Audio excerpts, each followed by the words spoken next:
हमारी संस्कृति, हमारे संस्कार सदा रहे हमारे साथ। भारत के महान ग्रंथों और काव्यों का संपूर्ण संकलन। सब्सक्राइब करें तिलक। कई तरीके की एलईडी लाइट्स आपके घर और ऑफिस के लिए। GR LED lights, make India bright.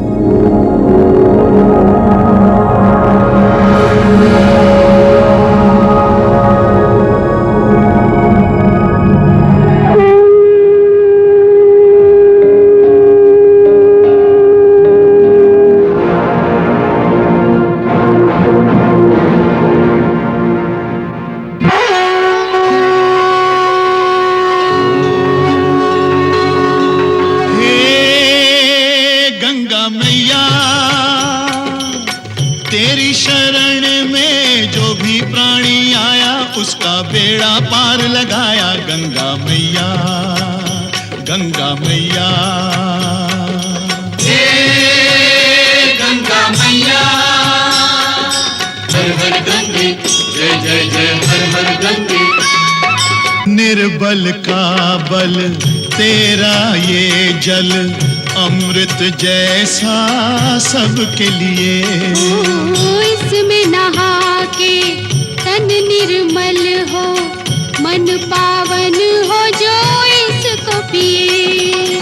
डूबे कभी ना उस प्राणी की नैया, जिसकी तू बन जाए खेवैया। गंगा मैया, तेरी जय हो जय हो जय हो गंगा मैया। हर हर गंगे, जय जय जय हर हर गंगे, हर हर गंगे, जय जय जय हर हर गंगे, हर हर गंगे, जय जय जय हर हर गंगे।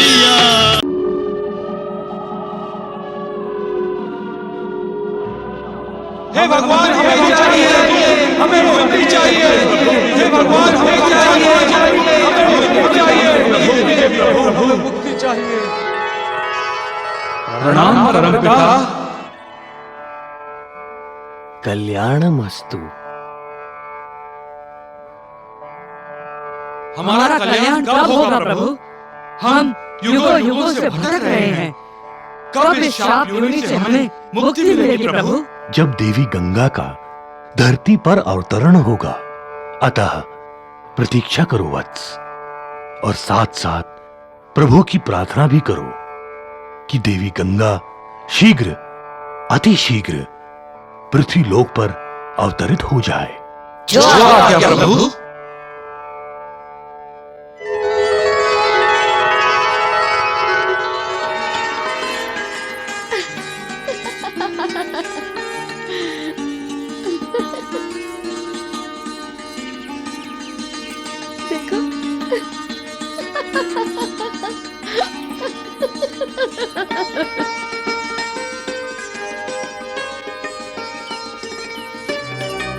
मैं देख रही हूँ महाराज, और निराश भी हो रही हूँ। राजघराने से संबंधित कोई भी चलन, कोई भी व्यवहार हमारे असमंजस में नहीं है। बुरा मत मानिए महारानी, इस बालक को अपनी संतान कहने में भी शर्म आती है।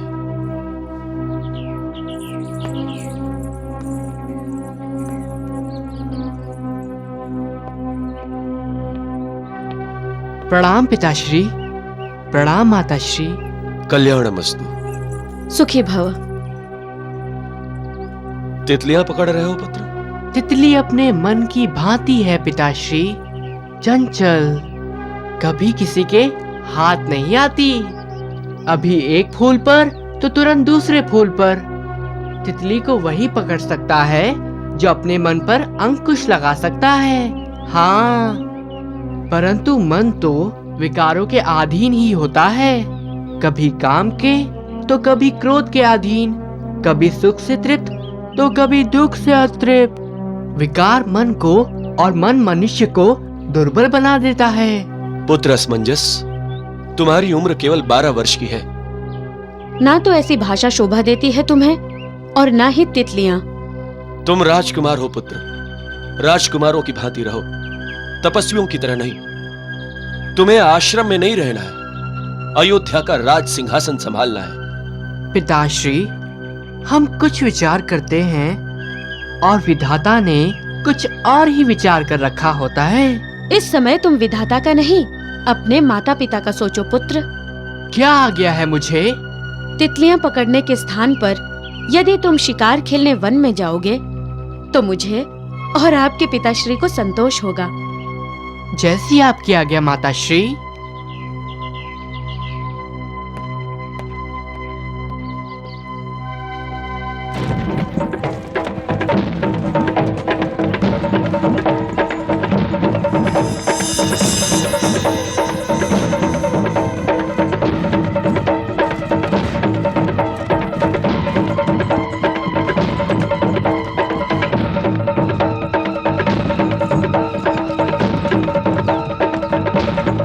नहीं, कोई वार नहीं करेगा।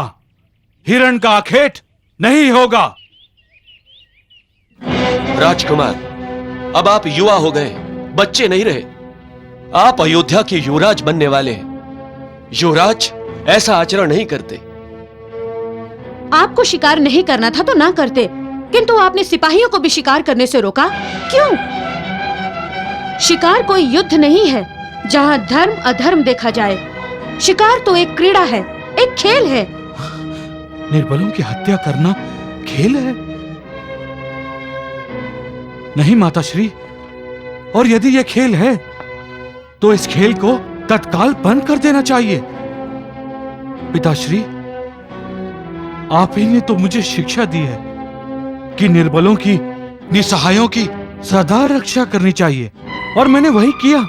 हाँ, और वैसे भी निष्पाप प्राणियों की हत्या करना पाप है माताश्री, पाप। राजकुमार, अब हमें आपसे शिक्षा लेनी पड़ेगी कि क्या पुण्य है, क्या पाप, क्या धर्म है, क्या अधर्म।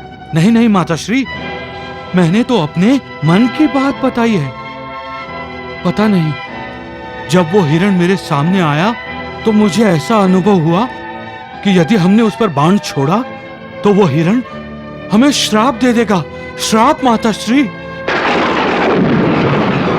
मैं तुम्हें श्राप देता हूं। तुम्हें पुत्र सुख नहीं मिलेगा। इसीलिए मैंने सिपाहियों को रोका।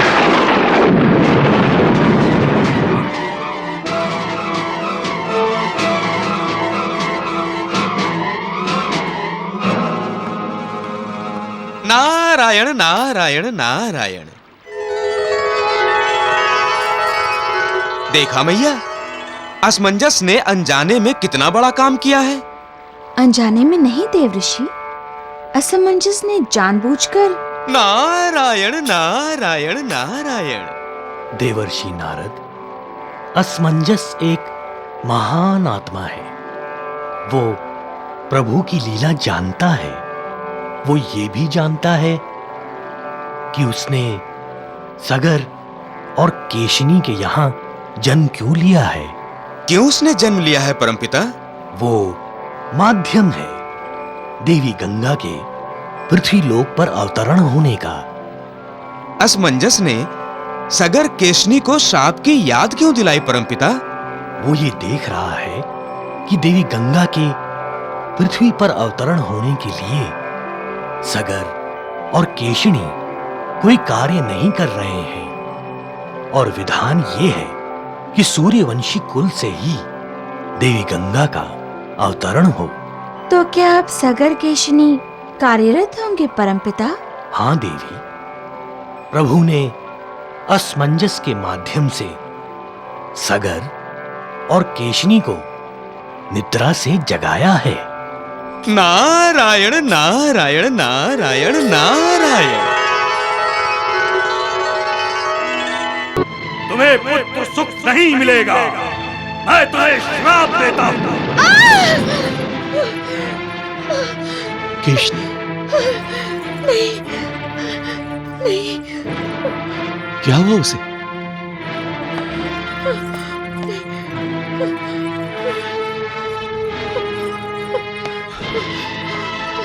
केशनी, केशनी, केशनी, क्या हुआ केशनी? अरे होश में आओ केशनी, केशनी, केशनी। ये क्या केशनी? तुम जैसी साहसी वीरांगनाओं की आंखों में आंसू शोभा नहीं देते। मत रो महारानी, चुप हो जाओ। विजेता कभी आंसू बहाता है क्या? तुम विजेता हो प्रिय। नहीं महाराज, मैं विजेता नहीं हूं, मैं तो हार गई हूं।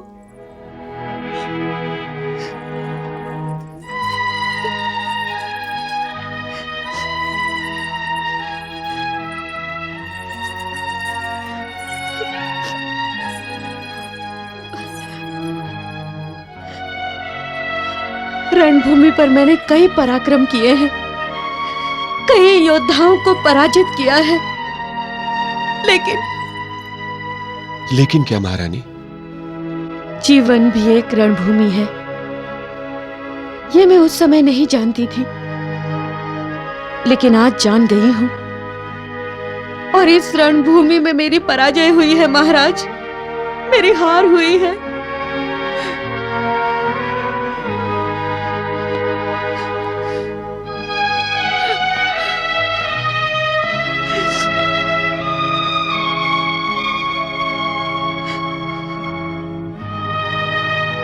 मैंने आपको भी जीत लिया है, परंतु क्या केशनी? परंतु मैं अपने पुत्र असमंजस से हार गई महाराज, हार गई।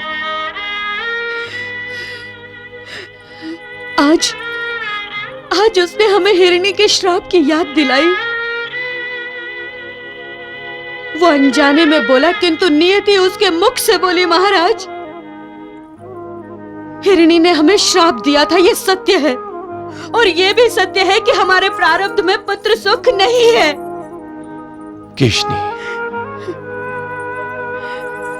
हमें पुत्र है और उसका सुख भी हमें मिल रहा है। क्यों आप अपने आप को बहला रहे हैं महाराज? क्या पुत्र सुख ये होता है? ये सत्य है, हमारा पुत्र है, परंतु वो बावला है, ये भी उतना ही सत्य है। क्या ये सत्य रात दिन हमारा हृदय विदीर्ण नहीं कर रहा महाराज?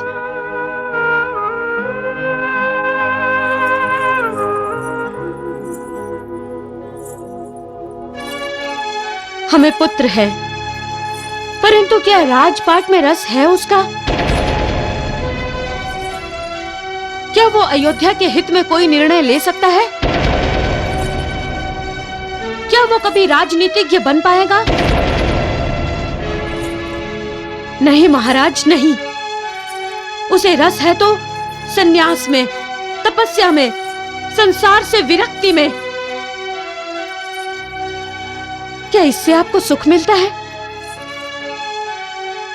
हिरणी का श्राप सत्य हो रहा है महाराज, हम पुत्र सुख से वंचित हैं।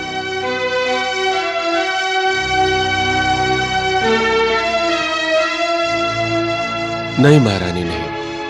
हमने कभी किसी पर अन्याय नहीं किया है, किसी का बुरा नहीं चाहा है, सदैव भगवान की आराधना की है, सत्य के पुजारी रहे। हमारा कुल पुरुष साक्षात सूर्य देव है। हिरणी का शाप फिर सत्य कैसे हो सकता है? मैं शाप को कभी सत्य नहीं होने दूंगा। मैं कल ही राजकुमार असमंजस का राज्याभिषेक करता हूं और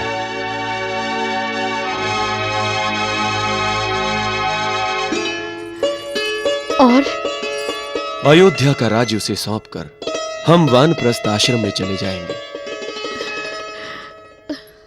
असमंजस राज सिंहासन पर बैठकर समंजस बन जाएगा।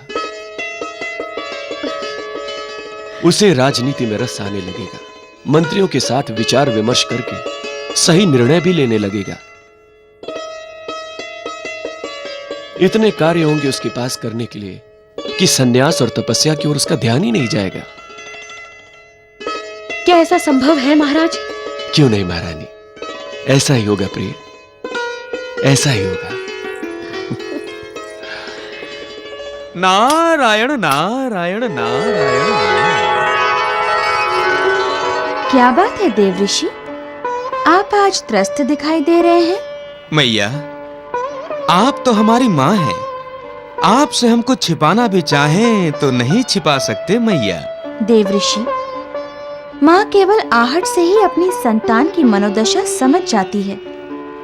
केशिनी की मनोदशा से मैं भी व्यथित हूँ। मेरी असुर संतान जब मुझे प्रताड़ना करती थी तब मेरे मन को भी क्लेश होता था, यातना होती थी, और केशिनी को पुत्र होकर भी पुत्र सुख नहीं मिल रहा। तो क्या सगर और केशिनी वानप्रस्थ ग्रहण करेंगे मैया? देवऋषि, इस सृष्टि का निर्माण प्रभु ने किया है। जो भी घटना घटती है वो प्रभु की इच्छा अनुसार ही घटती है। प्रभु जब क्रोधित होते हैं तो पृथ्वी पर प्रलय का तांडव होता है, और जब वे प्रसन्न होते हैं तो पृथ्वी पर सुख की वर्षा होती है। अतः आने वाले कल के गर्भ में क्या छिपा है प्रभु के सिवा कोई नहीं जानता। प्रभु की इच्छा क्या है इसका ज्ञान हमें कल ही होगा। नारायण नारायण नारायण।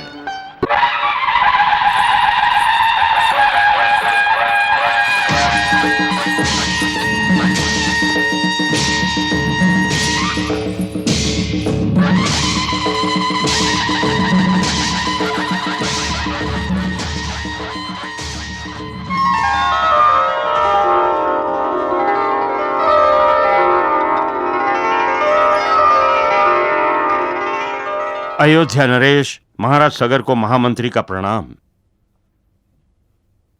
महाराज, सभी सभासद ये जानने के लिए उत्सुक हैं कि आज राज्यसभा का आयोजन किस लिए किया गया है। हमने आज तक राज्यसभा की सम्मति के बिना कोई भी कार्य नहीं किया है। आज भी हमारे सम्मुख एक महत्वपूर्ण कार्य है। शास्त्रों में लिखा है जीवन को 4 आश्रमों में बांट लेना चाहिए। हम 3 आश्रमों में से होकर चौथे आश्रम अर्थात वानप्रस्थ आश्रम स्वीकार करना चाहते हैं। राजकुमार असमंजस अब बड़े हो गए हैं। हम उनका राज्याभिषेक करना चाहते हैं।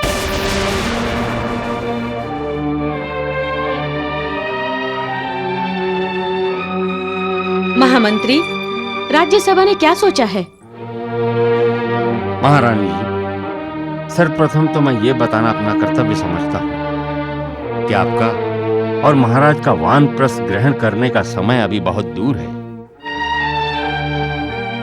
शास्त्र इस समय आपको वानप्रस्थ ग्रहण करने की अनुमति नहीं देते, क्योंकि आपके सब कर्तव्य अभी पूरे नहीं हुए। आप किस कर्तव्य की बात कर रहे हैं महामंत्री? महाराज, आप वानप्रस्थ आश्रम तब जा सकते हैं जब आप अयोध्या को आप ही की भांति न्यायी, धर्मपरायण, राजनीति निपुण और वीर राजा देंगे। महामंत्री, हम अयोध्या को अपने पुत्र असमंजस के रूप में राजा देंगे। आप बोलते क्यों नहीं महामंत्री? राजपुत्र असमंजस केवल अयोध्या की परंपरा को निभाएगा ही नहीं, उसे आगे भी बढ़ाएगा। क्षमा कीजिए महारानी, ये एक माता बोल रही है, महारानी ने। राजपुत्र असमंजस को राजा बनाने का विचार एक पुत्र प्रेम से मोहित होकर किया गया है, अयोध्या का विचार करके नहीं। क्या आप विश्वास के साथ कह सकते हैं कि राजपुत्र असमंजस अयोध्या के राज सिंहासन की रक्षा करने में समर्थ है? क्या वो राजनीति निपुण है? क्या वो वीर, शील, विवेक, बुद्धि से न्याय कर सकते हैं? ये राज्यसभा पिता सगर से नहीं, अयोध्या के महाराज सगर से उत्तर चाहती है।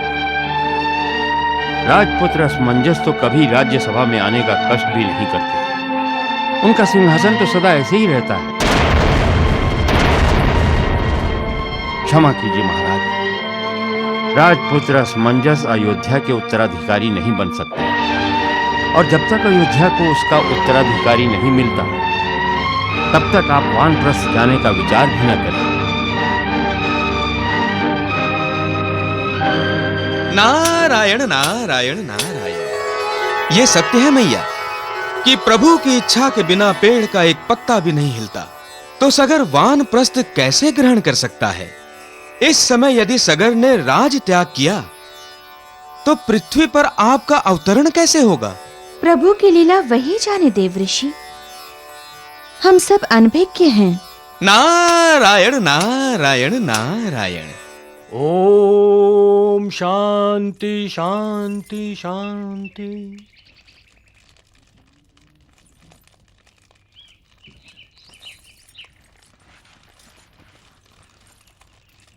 इस यज्ञ का फल आप दोनों को अवश्य ही मिलेगा।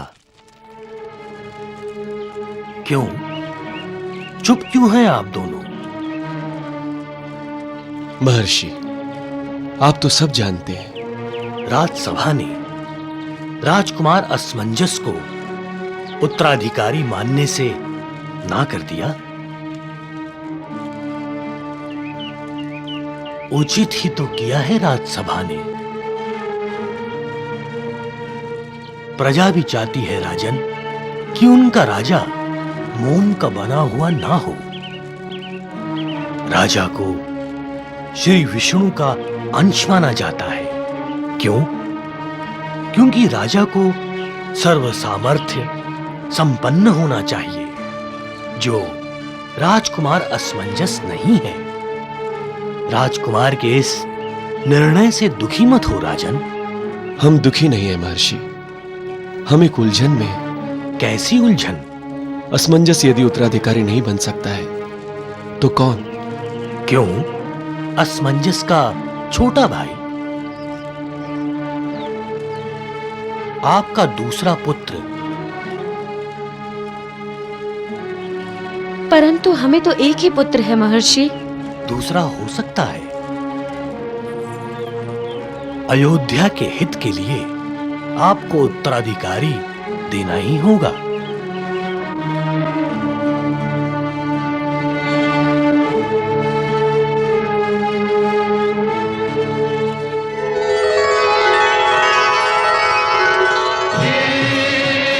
गंगा मैया हर हर गंगे, जय जय जय हर हर गंगे, हर हर गंगे, जय जय जय हर हर गंगे। जय हो जय हो जय हो गंगा मैया, तेरी जय हो जय हो जय हो गंगा मैया, तेरी जय हो जय हो जय हो गंगा